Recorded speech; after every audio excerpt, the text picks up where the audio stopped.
Et Pascal Atenza, on va commencer par parier une fois de plus sur le succès du livre de Nicolas Sarkozy. Oui, parce qu'on en a beaucoup critiqué ce livre, Sarkozy en est conscient, et pour répondre à ce flot de critiques, il a répondu de façon assez curieuse.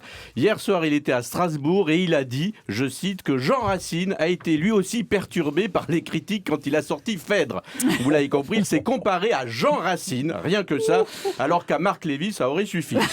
J'ai peur maintenant que Nadine Morano, qui va sortir un livre, se compare à Molière, mais c'est peu probable. Molière, il a écrit Les femmes savantes et c'est plutôt éloigné de Nadine Morano. Cela dit, on peut comparer à Racine, Sarkozy. Le quinquennat de Sarkozy, c'est un peu comme Phèdre. C'est une tragédie en 5 actes. Et c'est en tout cas ce qu'il explique dans son livre. D'ailleurs, c'est amusant de prendre des citations de Sarkozy et de les transformer façon Phèdre de Racine, vous voyez. Et en plus, ça marche. Bon, j'ai un peu honte de déclamer du Racine devant l'immense Richard Berry. Bon, là, c'est plutôt du Sarkozy quand même, mais j'espère que vous allez être indulgent avec moi, donc j'y vais.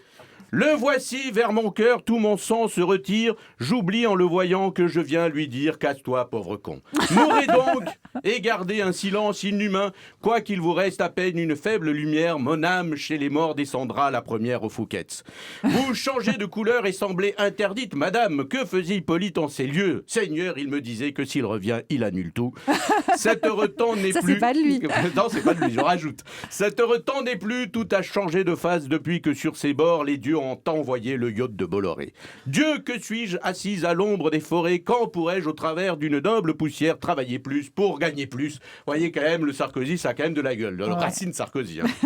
On avait parié hier sur la reconduction de la grève des taxis et malheureusement, nous ne nous étions pas trompés. Et non, et oui, ça continue aujourd'hui la grève des taxis, ce qui est un comble. C'est quand ils sont en grève qu'ils sont le plus nombreux dans la rue et là, on peut pas les prendre. C'est quand même dommage. Sous la pluie. C'est quand même dommage.